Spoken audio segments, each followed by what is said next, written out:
त्याई काढ़ सिद्ध। अभी हम देखते हैं, हम देह धारण करके भूतल पर आए हैं, लेकिन क्या होता है, बताया जाता है ना, ये भरत भूमि में जन्म लेना ये महद्भाग्य, महद्भाग्य। यानी भरत भूमि जो है, यहाँ क्या है, यहाँ सब वेद का प्रबोधन किया जाता है। वेद परंपरा जो है उसके अनुसार सब जीवन जीते हैं। और खासकर अभी मैं उत्तराखंड में रह रहा हूं, तो यहाँ देखो, यहाँ जो हिमालय, जो हिमालय, ये देवभूमि हिमालय, यहाँ देखो, यहाँ हर एक जगह का जो है ना औरा जो है ना अलग ही रहता है, अलग रहता है। वहां जाने से हम ऑटोमेटिक शांति महसूस करने लगते हैं। और इसलिए देखो, अनेक ऋषि मुनि जो है हिमालय में आके तपस्या करते हैं, तपोवन में जाके तपस्या करते हैं। तो ये देवभूमि की खासियत है। तो देखो, अभी ये पुरुषोत्तम मास था, तो पुरुषोत्तम मास के अनुसंधान ये क्या क्या, बहुत लोग ना, मैंने देखा कि तीर्थ यात्रा में आए थे। मेरे भी पहचान वाले बहुत लोग आए थे, मुझे भी मिल के हरिद्वार में मिले। उन्होंने ये सब पूरा चारधाम यात्रा की, और मेरे सौभाग्य से ये चारधाम यात्रा मैंने 2-3 बार की है। क्या ना, बद्रीनाथ, केदारनाथ, गंगोत्री, जमुनोत्री, ये सब बातें। देखिए, यहाँ देखो, यहाँ जाने से लोग मुझे पूछते थे, क्या तुम यूरोप में गया, क्या सिंगापुर में गया क्या? मैं देखो भाई, मैंने यूरोप में जाने के लिए, सिंगापुर में जाने के लिए जो कुछ पासपोर्ट लगता है ना, वो भी मैंने निकाला नहीं है। क्यों? मुझे जाना ही नहीं है ना। देखना होगा तो पहले मैं मेरी भरत भूमि कैसी है यही पूरी देखना चाहता हूं। तो देखो, अभी अभी हम गए थे, कहाँ गए थे हम? रुद्रप्रयाग गए थे, रुद्रप्रयाग गए थे। देखो, ऐसा तो रुद्रप्रयाग में मेरी 2-3 बार, 3-4 बार यात्रा हो गई है, लेकिन अभी मैं खास एक पूजा करने के लिए गया था, पूजा का संकल्प लेके गया था। तो रुद्रप्रयाग, तो रुद्रप्रयाग की खासियत क्या है? देखो, ये रुद्रप्रयाग जो है वह संगम होता है ना। तो ये रुद्रप्रयाग में जो संगम होता है, किसका होता है? जो अलखनंदा जो है, अलखनंदा, तो अलखनंदा हमने देखा है। अलखनंदा कहाँ से निकलती है?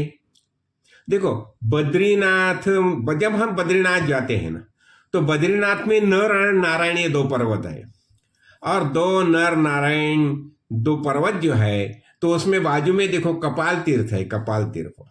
और कपाल तीर्थ की खासियत क्या है?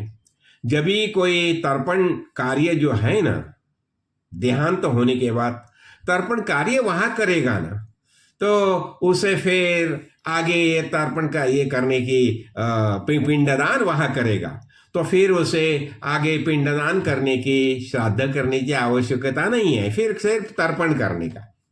तो ये अलखनंदा जो है, ये नर नारायण, ये दोनों पर्वत के बीच में से निकलती है, और बीच में से निकलती है, और वह आगे देखो एक एक एक एक, फिर वहां विष्णु प्रयाग होता है, तो विष्णु प्रयाग में वहां अलखनंदा, वहां धौली गंगा वहां मिलती है।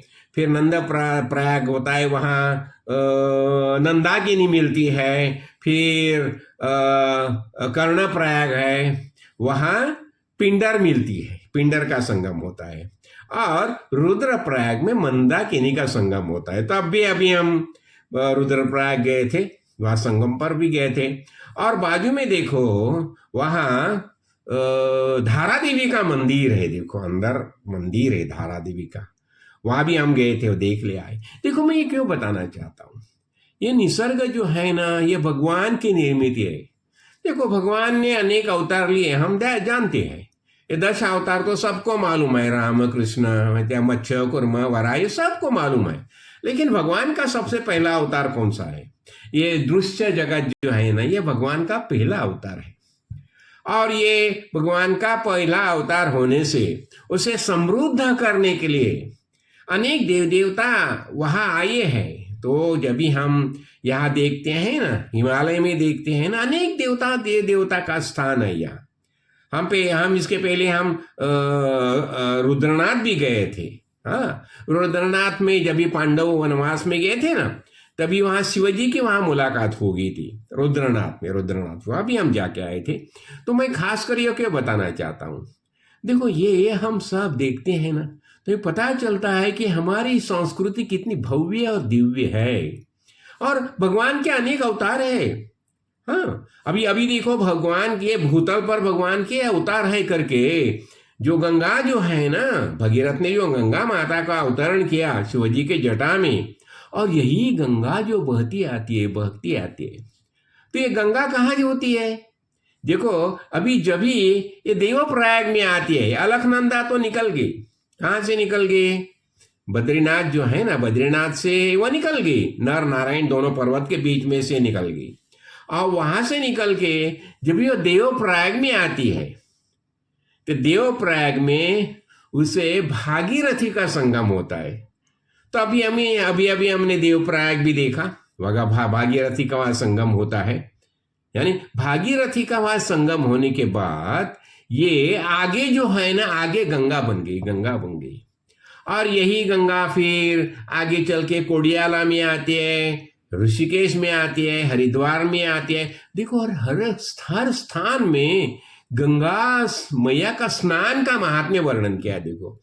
और यही गंगा आगे चल के त्रिवेणी संगम अभी हम गए थे, जो ये था ना, जब भी अपना कुंभ मेला था, कुंभ मेला, जब भी देखो त्रिवेणी संगम में कितने करोड़ों लोग दर्शन के लिए आते, गंगा स्नान के लिए आए थे। हमने सब देखा, हमने भी 2 दफा त्रिवेणी संगम में स्नान किया। मेरे सौभाग्य से मेरे सदगुरु काड़ सिद्धेश्वर महाराज के साथ भी मैंने त्रिवेणी संगम में स्नान किया है। तो देखो, यही वहां से निकल के गंगा आगे चल के गंगा सागर में जाती है। और मेरे सौभाग्य से गंगा सागर में जहाँ ये गंगा सागर को मिलती है ना, वहां भी हमने गंगा स्नान किया है। तो देखो, इसलिए मैं खुद को भाग्यवान समझता हूँ। जो सब गंगा किनारे जो है वही सब चलती है। लेकिन और वास्तव में गंगा यानी क्या होता है? गम्यते प्राप्यते भगवत पदम ये न सा गंगा, यही ज्ञान गंगा होती है ना। तो जिसके साथ हम चलते चलते भगवत पदम प्राप्त करते हैं, यानी खुद का ज्ञान प्राप्त करते हैं। जब भी हम गंगा अवतरण देखा ना, सब देखा, देखो ये भगीरथ ने लाया था वो अपने सब पूर्वजों का उद्धार करने के लिए, लेकिन जभी से ये गंगा नदी हमारा सबका उद्धार कर रही है ना। यानी गंगा, हम बताने, गंगा पापम शशि तापम दैन्यम कल्पतरुस्तथा पापम तापम च दैन्यम च हरति साधु समागमा। तो ऐसा ये गंगा का महात्म्य है। तो अभी हम रुद्रप्रयाग में गए थे, और रुद्रप्रयाग, तो रुद्र यानी क्या? शिव शंकर आगे। हाँ, तो रोदयति रुद्र, जो रुलाता है। जब भी देखो, जीवात्मा जब भी देह छोड़ के जाता है ना, तो सब सगे संबंधी सब रोने लगते हैं। तो उसे रुद्र बताया, रुद्र रोदयति रुद्र। तो अभी हमने रुद्रप्रयाग में पूजा अर्चा की, बहुत बढ़िया लगा। और देखो, ये देव का जब हम पूजा करते हैं ना, उससे क्या होता है? देवता तो को संतुष्ट हो जाते हैं। और वही हम बताते ना, ये कर्म से क्या होता है? चित्त से शुद्ध है कर्म न तो वस्तुपलब्धि है, वस्तु सिद्धिर विचारे न किंचित कर्म कोटि भी। ये जो हम कर्म करते हैं, ये चित्त की शुद्धता होती है। यानी चित्त शुद्ध होना, चित्त विशाल होना, और ये सब बातें जो होती है, चित्त शुद्ध होना, चित्त विशाल होना, और चित्त एकाग्र होना, ये सब बातें करने के लिए पूजा अर्चा हमें करनी ही चाहिए। और इसलिए हमने देखा ना, ब्रह्माभ्यास। देखो, सदगुरु कृपा के आशीर्वाद से हमें ज्ञान हो गया, मैं कौन हूं? मैं ये शरीर में रहने वाला चैतन्य रूप आत्मा, यही वास्तविक हमारी पहचान है। और अब भी उसका निधिध्यास होने के लिए हमें श्रवण मनन और निधिध्यास करना ही चाहिए। वह दृढ़ निश्चय, वी हैव टू क्लेम, मैं आत्मा हूं, क्लेम करने का है। और ये क्लेम करने के लिए हम निधिध्यास करते ही रहे। जय काड़ सिद्ध, जय काड़ सिद्ध।